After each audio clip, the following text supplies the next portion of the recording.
nyampe lokasi, buka pintu belakang nih, ya baru paculan, udah bau busuk itu. Gue naik ke kiri, wah serem banget itu ya. Nah itu kan berarti lu sebelah bak samping apa pas di belakang bak lu? Sebelah kiri, pokoknya posisi udah lagi maculin, buka pintu belakang, gue naik, gue maculin, nengok sebelah kiri, lu ada nongol. Itu deket banget ya. Pas nongol, pas lompat lagi ke pohon. Oh sempet loncat berarti itu, Iya, sempet pergi. Gue malu, gue lihat dia balik lagi dong, kabur.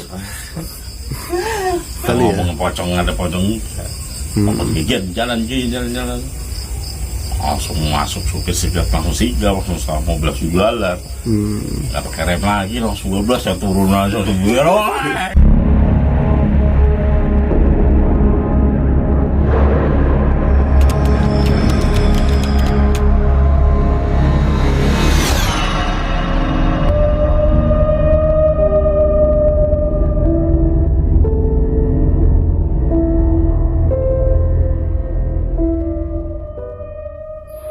Assalamualaikum warahmatullahi wabarakatuh. Bismillahirrahmanirrahim. Jumpa lagi dengan saya Ayung di AHS Ayung Horror Story.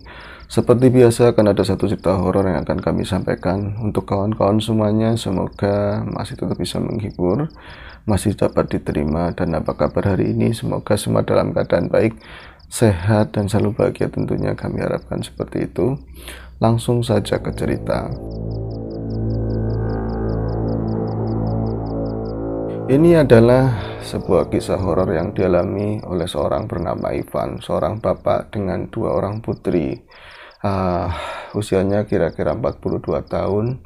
Dia itu seorang penjual es sirsak. Jadi ya macam-macam es kan ya. Antara lain es sirsak itu dari olahan buah sirsak asli, kemudian di blend terus di ya sedemikiannya gitu kan, akhirnya menghasilkan sebuah es yang rasanya itu sangat lezat, seger, dingin gitu kan. Itu sudah dilakoninya, pekerjaan itu sudah lama sekali semenjak turun masa corona. Jadi ketika dulu itu dia kan tinggalnya di Bekasi, kemudian setelah corona dia itu pulang kampung ke kampung istrinya, kemudian memulai debutnya menjadi seorang penjual es tadi, es sirsak. Waktu berjalan tentu banyak hal yang dialami oleh Ivan dan keluarga. Kemudian kadang usaha ada pasang surutnya. Terus kita langsung saja ke cerita ya. Kemarin itu kan musim hujan. Sudah menjadi rahasia umum untuk seorang penjual es. Ya bukan musuh sih, tapi kalau penjualan es itu terutama yang keliling, yang es kecil-kecilan begitu kan. Terus di musim hujan pasti penjualannya agak kurang karena memang cuaca dingin, jadi es ke musim hujan itu kurang cocok. Tapi kalau misalnya bakso, mie ayam itu udah ini ya, udah klop begitu kan. Akhirnya karena penjualan menurun, biasanya di tonton berikutnya pun, tonton sebelumnya pun kalau misalnya musim hujan, Ivan itu ya alih profesi sebagai tukang ataupun ya kuli apa aja lah. Dan kemarin itu ya baru berapa bulan kemarin, dan ini kan masih musim hujan, dia itu akhirnya ikut kerja proyek penggalian. Dan saat itu saya juga ikut terlibat di sana. Namanya kepala rumah tangga, kita harus nafkah, apapun harus dikerjakan, yang penting kan halal. Situasi yang bagaimanapun harus kita terima. Dan kemarin juga saya ikut dalam proyek tersebut sama Ivan. Jadi di kampung kami, di kota kami itu ada proyek penggalian dari PDAM, pipa, untuk penggalian pipa PAM itu, pipa-pipa yang besar, ukuran besar gitu ya. Itu harus menggali pipa, ya luar biasa itu pekerjaannya. Dan itu baru pertama kali saya ikut terlibat dalam proyek penggalian. Biasanya ikut tapi ya proyek-proyek yang lain. Nah, ini cukup berat. Terus kerjaannya karena memang mereka itu ada target untuk cepat bisa rampung gitu kan, itu sering dilumburkan dan bisa jadi kadang sampai jam 10 malam, jam 11, kadang juga sampai pagi. Nah saat itu kita saya kenal Ivan itu di pekerjaan sudah sekitar 2 minggu ya, 2 minggu lamanya. Saya orang baru terlibat 2 minggu itu, dan ada bayaran dari atas itu kan, bayaran keluar itu gajian per 2 minggu sekali. Namun alasan perusahaan karena kemarin tutup buku tahun baru, akhirnya ini nggak dibayarkan selama 2 minggu, ada mulur begitu ya. Bagi kami rakyat kecil ya itu cukup memusingkan, apalagi kebutuhan itu tidak tahu alasan apakah manajemen seperti apa, sistem di perusahaan seperti apa, mekanismenya seperti apa. Yang jelas makan itu harus tiap hari, anak jajan harus tiap hari, itu cukup memusingkan. Saya sendiri merasakan seperti itu terus terang. Begitu juga yang dirasakan Ivan dan beberapa pekerja yang lain. Yang satu asik, yang satu divisi sama kami itu sekitar ada 15 orang dan disebar di beberapa titik. Namun malam itu, karena lagi-lagi kami itu, kalau bahasa sininya itu apa ya, ditelepongi apa ya, digorohi atau dikibulin sama atasan, dan dijanjikan sama atasan sama mandor kami kalau misalnya nanti malam selesai langsung bayaran. SOP-nya seperti itu, atau SOP yang serta-merta dibikin. Wong nyatanya kemarin aja kan ada, nanti setelah kerja ini sore langsung bayaran, ternyata ya song lagi. Nah, ini membuat emosi para pekerja itu sangat tinggi saat itu karena kebutuhan memang banyak dan sudah molor bayaran itu selama 2 minggu. Situasi itu tidak mengenakan, situasi itu nggak nyaman, apalagi saat itu waktu berjalan terus.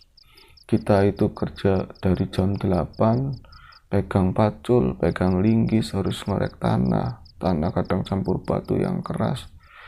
Siang terik, malamnya juga ya malam yang dingin, banyak nyamuk, apalagi daerah-daerah pesisir sana ya, jadi nyamuknya itu bisa segede-gede gini, belum temen-temennya itu luar biasa ya kan. Kita itu sangat emosional. Saya coba untuk meredam amarah saya coba untuk, ya beginilah rakyat, saya harus terima, ini kondisi pekerjaan saya, moga-moga apa yang dijanjikan bos itu benar-benar kelaksana. Dan sore hari dibagi beberapa tugas, jadi ada mungkin 10 orang harus menggali tanah, ya sekitar tanah yang tadinya sudah digali dan sudah diuruk batu gitu ya, batu sama split itu harus diambil lagi sekitar 10 sentian, nanti bakalan besoknya ditimbun aspal. Beberapa orang dibagi untuk mengorek tanah tersebut, tanah yang bercampur sama batu. Saya ditugaskan sama 2 orang, saat itu sama Agus, sama Bang Ivan juga. Terus tentu supir ya di depan. Kita itu pakai mobil kol terbuka, mobil terbuka, bak terbuka untuk buat buang tanah. Buang tanah itu agak jauh ya, jadi bukan di lokasi atau mungkin di tempat yang sudah ditentukan oleh ya perusahaan kami, bukan, tapi tempatnya itu cukup jauh ya karena di Tegal sana itu bagian pesisir itu kan banyak perumahan yang tadinya itu rawa-rawa, terus diuruk pelan-pelan, nanti dibikin perumahan.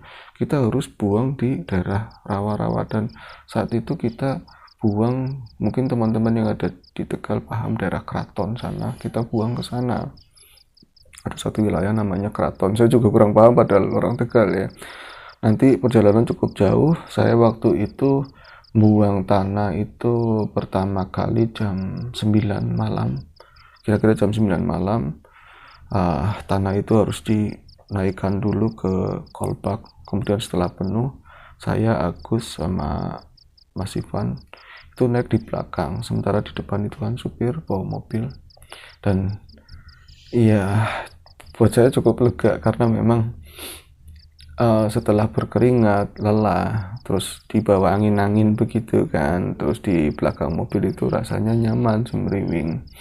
Namun itu juga tidak membuat saya melihat raut mukanya Ivan, Agus itu jadi sumringah. Paling sekedar sambil merokok, kita ada di belakang. Mereka tetap menyimpan amarah, menyimpan kekesalan mereka yang selalu dijanjikan untuk bayaran tapi nyatanya belum dikasih bayaran. Kalau misalnya di sisi gaib mungkin auranya itu merah menyala atau oranye lah seperti itu. Nah, lama perjalanan sekitar mau 15 menit sampai 20 menit karena memang supir bawa mobil udah kenceng. Terus ya malam itu biasanya kota Tegal itu tidak ada matinya. Kami merasakan ada keanehan, itu agak sepi. Bahkan jalan-jalan ya kampung kota gimana sih, kan biasanya rame orang, itu sepi. Jadi mobil kenceng. Terus sempat berhenti sekali di warung Madura. Sekarang kan banyak warung Madura atau kita nyebutnya warung warmet, itu 24 jam. Sopir baik, beliin kami minuman ringan sama rokok ya sebungkus untuk berapa orang, kemudian lanjutkan perjalanan. Saya biasanya rame, anak-anak itu ya bertiga lah, saya, Agus atau Bang Ivan, apalagi kami kebetulan satu kampung, biasanya itu kita ngobrol.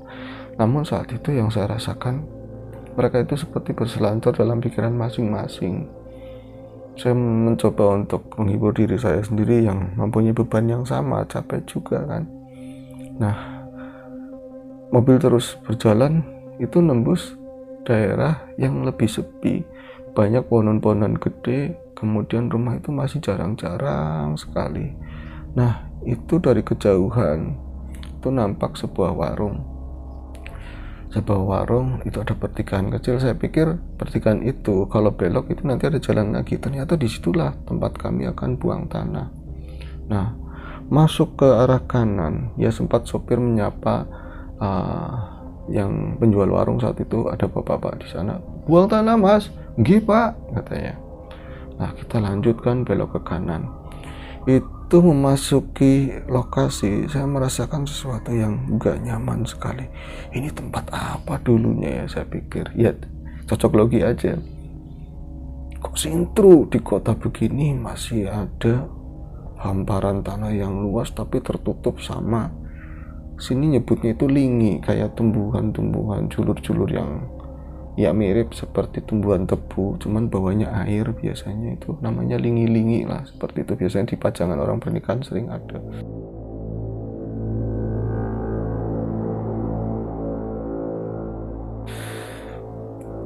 Itu ada tanah yang agak lapang, itu bekas buangan tanah semuanya, dan mungkin salah satu yang buang di situ ya kami, perusahaan kami lah, gampang ceritanya seperti itu. Tapi karena saya baru pertama kali terlibat buang ke situ, kami bertiga maksudnya, itu hal yang baru dan baru kami melihat, oh ternyata buangnya di sini.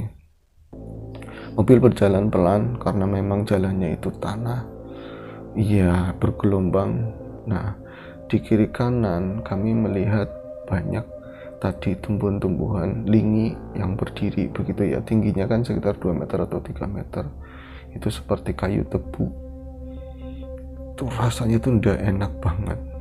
Saya tahu Mas Agus kan dia kadang-kadang ya sense-nya terhadap hal-hal yang nggak nampak itu cepet.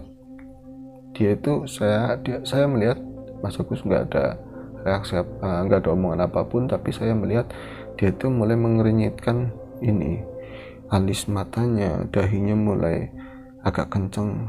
Ya di situ saya bisa menangkap dia itu ada yang dia lihat atau dirasakan di lingkungan tersebut.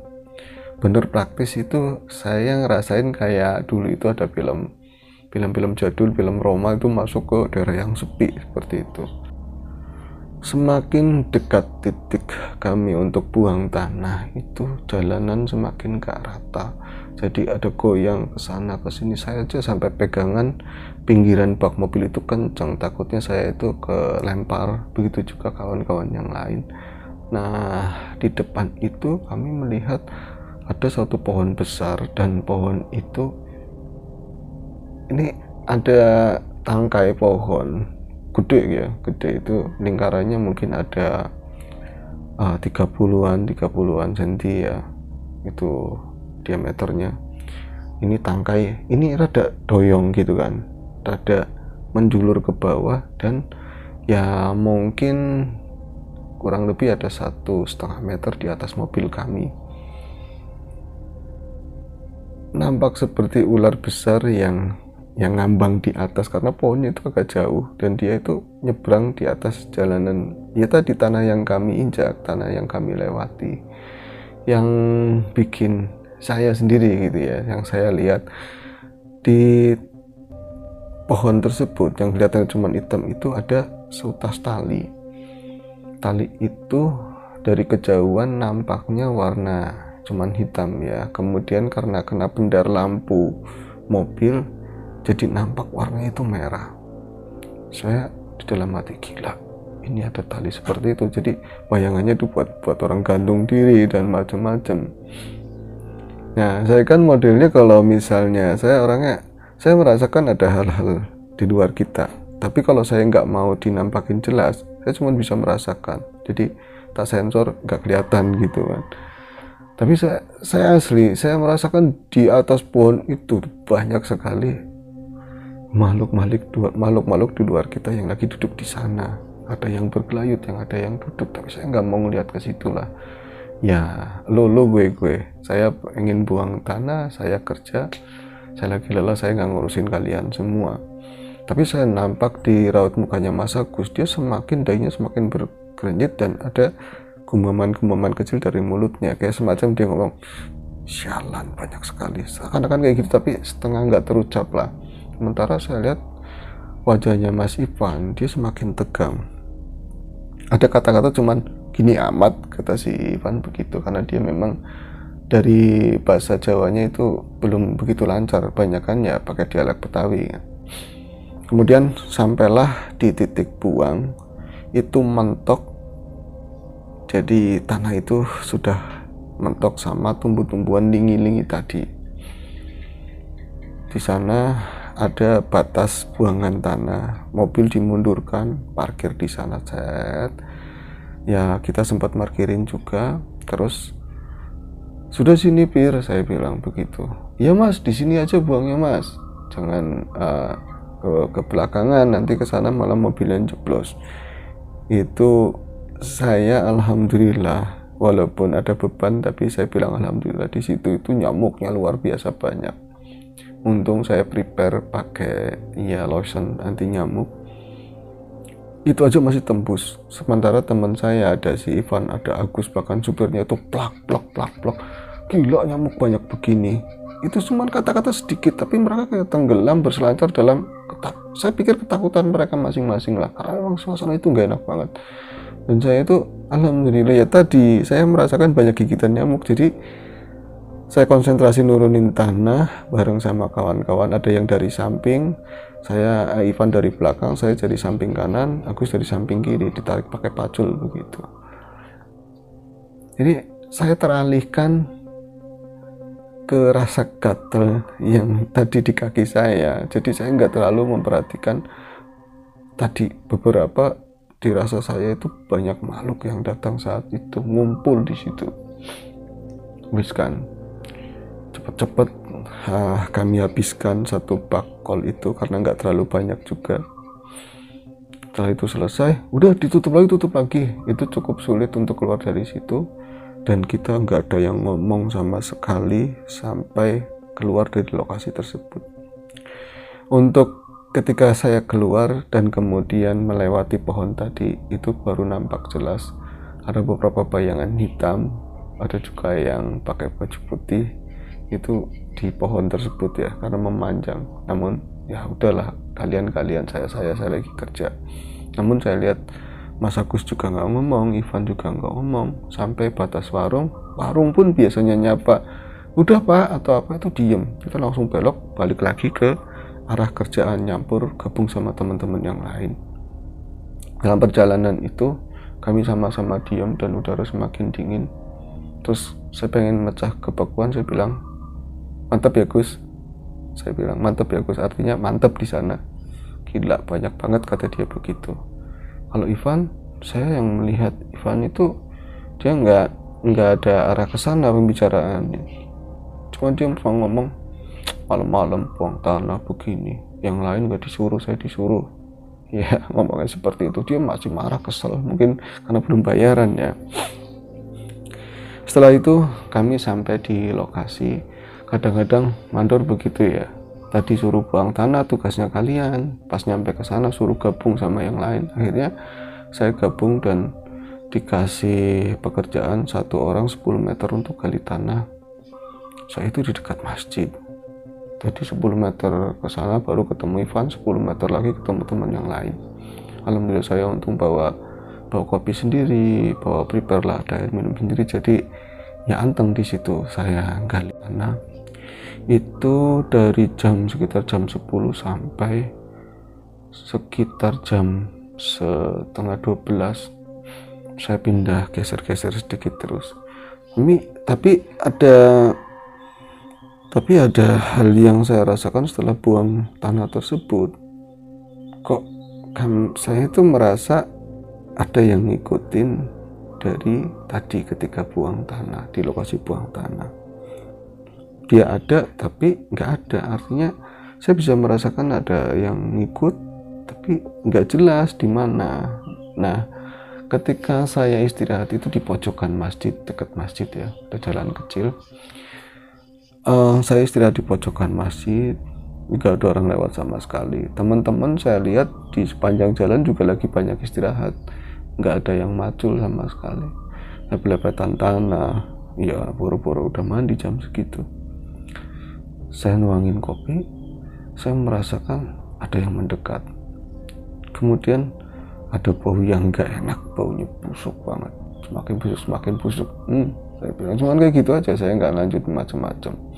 Nah, karena memang semakin dekat, akhirnya saya coba buat komunikasi sebisa saya, ya asal aja lah, sok-sokan aja. Saya bilang, lu ikut ke sini, dalam bahasa saya, kamu ikut ke sini mau ngapain? Udah kenal ya udah jangan ganggu sana, balik lagi ke tempatmu. Nah, itu nggak lama hilang dan saya sempat melihat itu sosoknya putih, cuman melayang, melayang. Itu menjauh dari saya, tapi bukan berarti kembali ke sana ya, ke tempat buangan tanah. Dia kayak menuju ke arah selatan, jadi ke arah kiri saya itu ke teman-teman sana, ke arah teman-teman. Terus saya saat itu juga lagi banyak pikiran juga, capek, saya nggak ngurusin, saya lanjutin pekerjaan. Kemudian sekitar jam 12-an malam menjelang setengah 1 pekerjaan dihentikan karena sudah selesai sampai ujung target. Yaitu bahagia kan, kita semua bahagia. Dan saya waktu itu nggak ngelihat lagi Ivan, nggak ngelihat beberapa teman yang lain. Selesai karena saya kalau mau dikasih bayaran ya nanti juga dikasih, nggak usah ngikutin mandor terus. Walaupun ya kita punya harga diri, kita kerja tetap harus, ya haknya kita kan kerja dengan baik, kewajiban kita, haknya atasan ngasih kita bayaran, nggak usah diudak-udak, nanti nggak usah dikejar-kejar juga nanti bakalan dikasih. Tapi yang lain itu banyak ngikutin mandor ke sana, ikutin ke sana. Enggak, saya balik lagi, itu ada mesnya pekerja, saya balik ke sana pakai mobil bak yang tadi. Nah, sudah teman-teman itu nggak ada yang datang, saya cuman ada bertiga, saya, Agus, Mas Ompong, giginya emang sedikit ya. Saya tiduran di situ sampai sekitar jam 1 malam dan saya dapat informasi dari beberapa teman-teman yang wira-wiri ke situ, lewat ke situ, ternyata nggak dikasih bayaran juga, dijanjikan lagi besok. Tapi besoknya kapan, besok lagi saya nggak tahu. Dan itu amarahnya, ya siapa yang nggak marah, bukan? Sudah capek dibilangin ini di lembur nanti bakal dibayar, ternyata seperti itu. Yes. Lah, akhirnya karena memang saya mau pulang juga, ya masih harap cemas, apakah tadi informasinya valid, mau dibayarnya besok atau mungkin malam ini. Saya itu tiduran di depan sebuah kosan yang agak mewah. Saya tiduran di trotoarnya, ya beralaskan, saya bawa tas selalu ya. Saya bagi lotion sama teman-teman biar nggak ada nyamuk, itu masih pelepetan semua, pelepetan tanah ya. Moga-moga cepat kelar urusannya, mau balik mandi terus tidur istirahat. Itu saya lihat Mas Agus, ada juga Ompong, dia udah lelap, terdengar mereka itu mendengkur. Kalau kami itu kerja lelah seperti itu ya, walaupun keadaan kaki kotor, banyak nyamuk, tetap aja bisa tidur. Saya masih, matanya itu masih gelap-gelip. Ya Allah, orang kerja begini amat ya. Wah ya, pada ngerti atasannya, kasihan mereka, ada anak istri yang harus ditanggung jawabin, ada juga yang banyak restoran, macam-macam lah. Nah, setelah itu saya mendengar itu banyak suara, ada mobil datang juga, itu ternyata pekerja yang lain. Dan mereka itu pada marah semua dengan kata-kata kasar. Ternyata ini bohongin doang, cuma dibohongin, cuma dikerjain, tetap aja nggak gajian. Saya melihat amarah mereka tuh luar biasa. Ada juga yang kadang lost control. Terus saya kawan seakan-akan dilampiasin ke saya, "Yung, rokok ini yung." Kadang-kadang minta rokok biasa aja, nggak usah seperti itu. "Oh, sorry, pusing banget." Ya sama, kita juga pusing nungguin. Itu kloter pertama datang. Pas kloter kedua itu datang, itu salah satunya Mas Ivan, ada Mas Cipto. Itu mereka datang itu beda, jadi nggak marah-marah, tapi mereka itu langsung, "Wah, gila, kenapa Pan? Ya serem banget katanya seperti itu." Lah serem banget kenapa? "Kok ditakut-takutin? Pocong apa? Di mana pocong, di mana?" Coba, itu aku juga bangun, saya ketawa. Saya nanyain tapi dalam hati ketawa. "Lu diliatin bener?" Dia kan nggak bisa ngomong Jawa ya, angel lah, susah ngomong Jawa karena nggak biasa, belum biasa. Belum lama lah di kampung. "Pocong di mana?" "Di tempat kita buang tanah." "Ah, yang benar," saya bilang. "Iya, ini juga katanya ngelihat." Mas Cipto ngelihat. "Iya Cip," saya bilang. "Iya lihat saya lihat nggak ngelihat lah. Wong Ipanya lari ya saya ikut lari." "Lalu lihat di mana?" "Tempat buangan." "Gila, serem banget." Ini gua masih kebayang. "Ada nggak ngikutin sini?" Dia ngomong seperti itu. Nah, saya bilang, "Awalnya gimana? Emang kamu buang tanah lagi? Bukannya kita gali tanah, nanti kalau udah selesai, terus katanya dijanjiin bayar."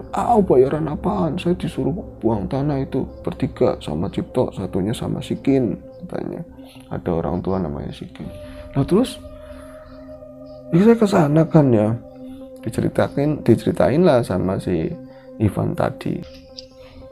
Ivan akhirnya cerita, jadi malam itu lagi kesel-keselnya, lagi sebel-sebelnya, dan Ivan juga nangkap ini pasti dibohongin kayak kemarin-kemarin lagi, dan gak bakalan gajian, gak bakalan bayaran. Cuman gimana lagi ya, udah kesel ya, capek juga. Mandor ngomong, "Pan, kamu sama Cipto terus Cikin buang tanah," katanya. "Lah bos, ini kan udah malam bos." "Ya mau malam mau enggak, yang penting buang tanah. Ini kan nggak boleh ada tanah numpuk, nanti orang ganggu orang jalan, ini jalan kecil." Karena waktu itu kan gadinya di jalan kecil. Nah terus dengan terpaksa itu Ivan itu naikin tanah dari aspal itu ya, pinggiran aspal, bertiga sama Cipto sama Sikin. Saya nggak tahu waktu itu kan saya tempatnya agak jauh gitu ya, mungkin ada 50 meter di depan saya mereka itu ngangkat tanah. Nah Ivan itu merasa sebenarnya sangat jengkel banget, kirain udah selesai, orang udah mentok, masih suruh buang tanah juga. Jadi di dalam hati dia ngerutu terus itu, "Yuk cepetan," sambil rada emosional kan ngomong sama Cipto, "kerjanya agak cepat biar selesai, terus nanti mau bayaran kalau nggak bayaran ya udah kita nggak usah kerja di sini lagi," katanya seperti itu. Nah kemudian tanah itu dinaikin ke atas. Ivan tuh ngomong, "Saya tuh naikin tanah itu amarah udah bener-bener udah sampai puncak," katanya. "Itu gimana Yung? Saya restoran juga ada, anak-anak harus begini." "Iya, kebutuhan kan, kebutuhan rumah lah." "Iya, saya malu sama istri, kemarin saya ngomong alasannya begini-begini, terus lolos, nggak gajian juga. Terus ngomong lagi hari Rabu lolos lagi, lolos terus, saya malu, mau pulang juga malu." Nah itu dia itu banyak pikiran seperti itu, sampai nggak ngobrol sama sekali sama dua orang rekannya yang kemudian muat tanah tersebut. Nah Ivan cerita sama saya, di jalan itu Yung, lu tahu, entah itu perasaan saya sendiri atau gimana ya, kayak mobil itu jalan itu cuma punya kita, jadi nggak ada orang lewat sama sekali. Bahkan warung-warung yang biasanya sampai malam pun saya nggak ngeliat ada yang buka. Cuman ya warmat aja, itu warung Madura yang buka. Ya pengennya sih supir mandek kan, berhenti di situ, kita dibeliin air mineral atau ya dibeliin rokok. Ternyata supir bilang, "Langsung aja wis, nanti pulangnya aja kita beli rokok." kita beli minum biar cepat selesai, terus nanti kan bayaran mas. Supirnya tuh orang Salatiga. Nah masuk ke lokasi yung kebelokan warung tadi yang pertama itu kita sore buang itu, warung itu tutup. Kalau pas warung itu tutup, nah lampu itu kan yang ada di lokasi itu cuma ada di warung. Kita masuk lagi pertama buang itu kan ngandelin cahayanya ini senter lampu mobil. Itu lokasi itu gelap banget luar biasa. Bahkan saya itu Cipto aja ngomong, Pan, kok gelap begini Pan? Serem ini Pan. Gak apa-apa, yang penting kita buang terus udah kita balik. Belokan mobil ke arah kanan. Nah kembali masuk ya daerah yang pertama diceritakan. Sudah lebih gelap dari awal, terus banyak tumbuhan-tumbuhan lingi-lingi tadi seperti pagar hidup gitu ya, kena angin itu kayak goyang-goyang, siluetnya itu memang satu luar biasa. Nah Ivan itu ketika dia itu pegangan pinggiran mobil supaya nggak jatuh karena tanah yang bergelombang tadi, dia itu sembari nahan amarahnya dia karena kemungkinan ini bakal dibohongin lagi nggak gajian. Dia sembari nahan rasa takut yang tiba-tiba itu muncul, dan ini dari sore nggak ada perasaan seperti itu. Sampai dia tuh ngerasa, saya tuh butuhnya bayaran, saya tuh butuhnya ada gaji, saya kasih istri, saya kebutuhan ya paling tidak banyak yang tertutup, ini saya agak lega. Kerja itu bahagianya kalau udah bayaran, artinya ada hasilnya. Itu saya pikirannya banyak seperti itu Yung. Tapi saat itu saya mendadak saya ada rasa takut dicampur aduk jadi satu. Oh gila. Nah saya lihat Cipto juga diam, Sikin diam, nggak ada suara apapun. Kemudian mobil itu terus melaju pelan sampai di bawah pohon itu sih Yung, pohon yang ada ya tadi agak turun begitu kan, itu di depan kepala kita. Saya itu merasakan di situ, saya emang ngomong lihat setan di situ, enggak ngeliat, cuman kan tali itu serem, tali yang merah itu serem. Pas di bawah itu ngerasa saya itu di bawah teguk langsung merinding hebat banget, merinding, rasanya tuh merinding banget. Nah saya iseng, tali itu kan gede, memang di pohon-pohonan itu agak bergerak kena angin, tapi tali itu nggak bergerak sama sekali. Ketika saya nengok ke belakang, iseng banget, penasaran karena saya merinding itu kan, saya nengok, ngomongnya gue gua gitu kan.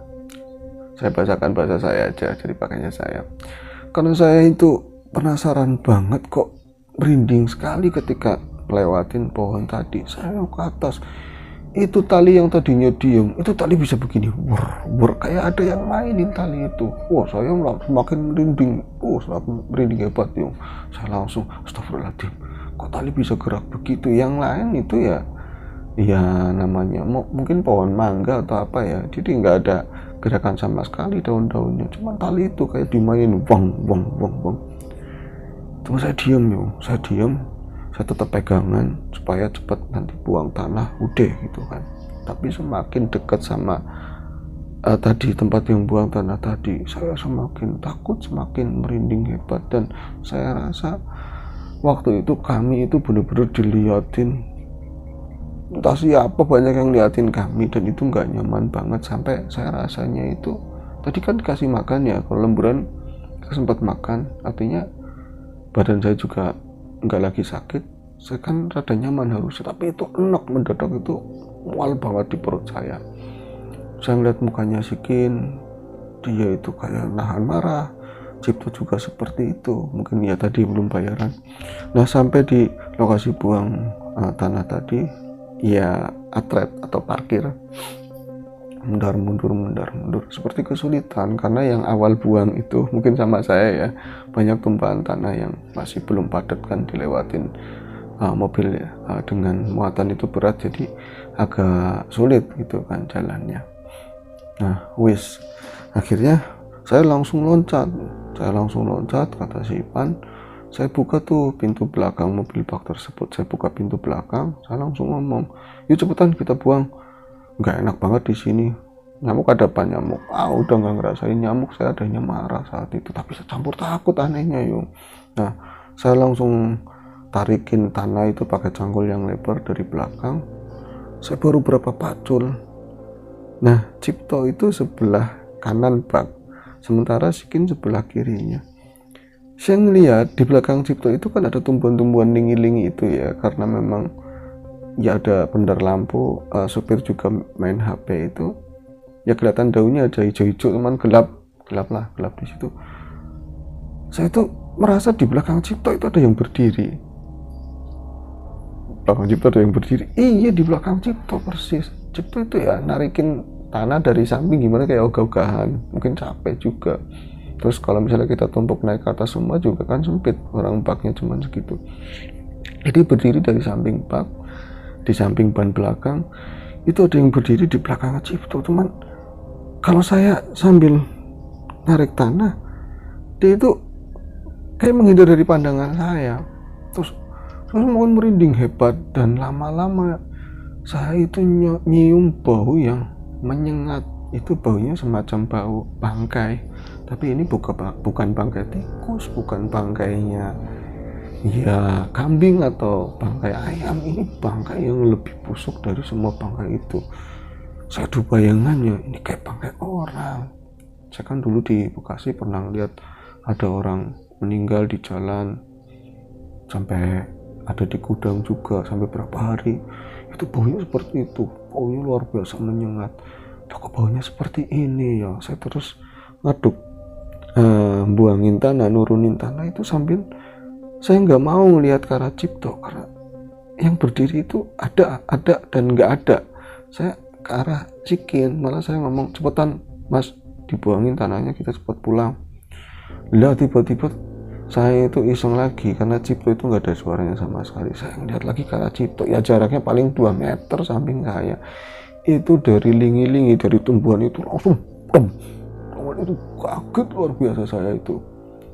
Tapi saat itu walaupun saya kaget, saya ngeliat penampakan yang serem banget, tapi saya nggak lari. Walaupun saya takut banget Yung, tapi saya kayak orang kaget. Gimana sih, apa ya di istilah Jawa, kapindengan saya bilang. Oh iya itu, istri saya ngomong kapindengan. Iya, itu kapindengan itu akan lihat takut tapi nggak bisa ngapa-ngapain. Saya melihat ada sosok pocong di situ.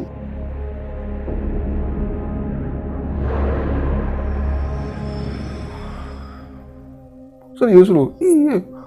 Kayak apa model? Ya modelnya kayak gitu, mukanya serem banget tuh. Waduh, kayak tanah hancur pada jatuh. Dia gini klek gitu kan. Langsung tek di situ. Berarti di belakangnya Cipto ada di kayak keluar dari tumbuhan-tumbuhan itu loh, baunya luar biasa. Nah saya nunjuk, dia itu tahu-tahu ya nggak tahu ya terbang atau loncat, kayak ringan banget selip. Dia tuh entah lompat atau apa, yang jelas dia tuh naik. Saya lihat naik itu ke atas pohon. Nah pohon yang ya dilewatin kita itu, yang ada agak turun begitu, yang ada talinya. Itu kan nggak begitu jauh, paling ya ada 6 meter dari tempat kita ya. Lu ke situ, Pan? Iya ke situ. Tahu-tahu lihat dia udah bertengger di atas. Posisinya berdiri, kagak, posisinya kayak duduk gitu loh, kayak duduk begini. Lah saya baru dalam hati, nah itu pocong itu. Itu pocong. Saya nggak ngucap, nggak bisa ngomong sama sekali. Yang saya bilang cuma, Cipto cepetan turun. Kenapa lu Pan? Udah cepetan, sopir cepetan bantuin ini. Kenapa Pan? Udah cepetan. Loh saya ngaduk, nurunin tanah dikencangin, dicepetin begitu. Tahu-tahu itu nongol lagi di tempat yang sama. Itu makin deket, kayak seolah-olah dia itu ngomong, Bang lagi nurunin tanah ya Bang. Itu di samping bak bener-bener. Dan kalau misalnya dia kalau bahasanya Ipan bercandanya ya, dia kalau misalnya tangannya nggak diikat gitu kan, nggak dalam kain mori, mungkin dia megang kepalanya Ipan itu kena deket banget Yung. Itu saya ngeliat semata-mata itu utuh.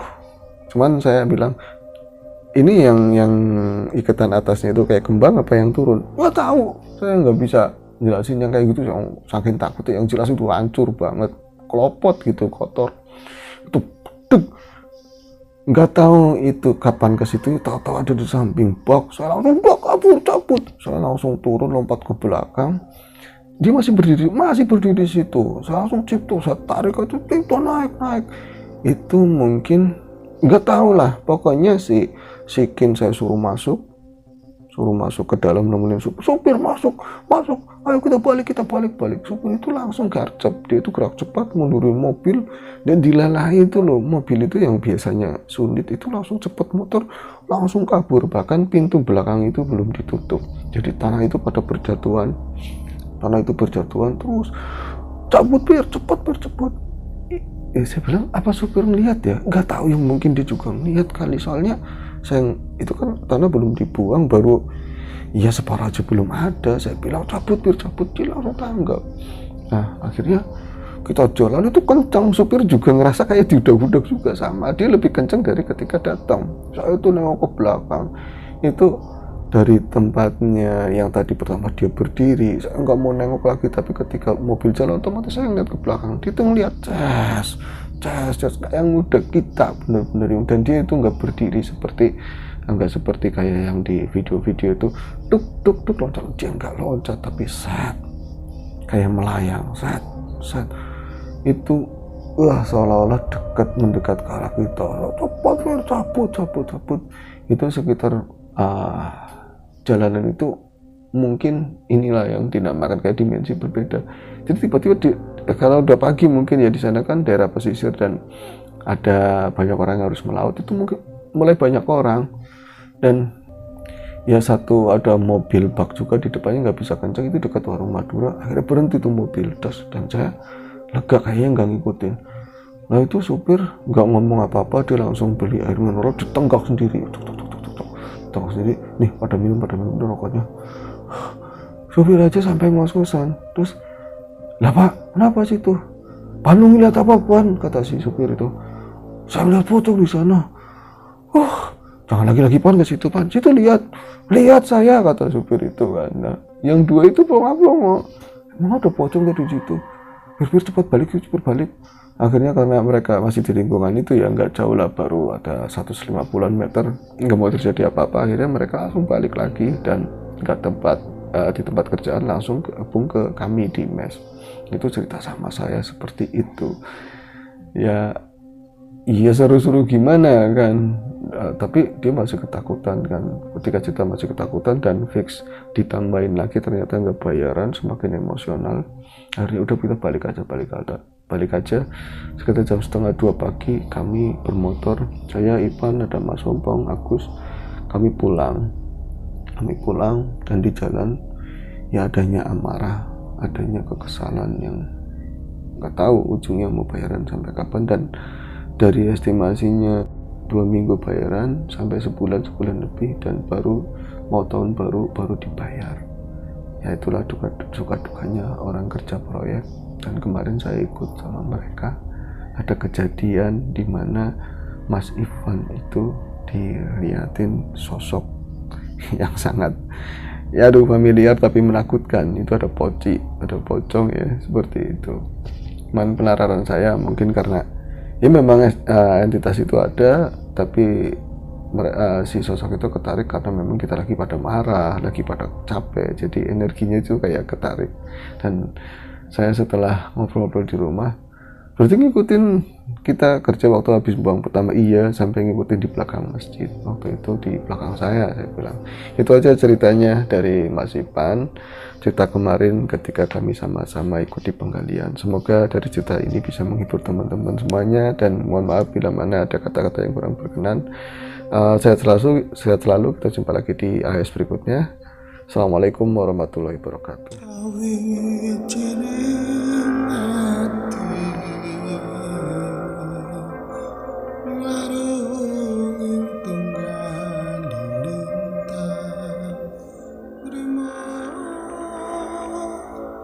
Terima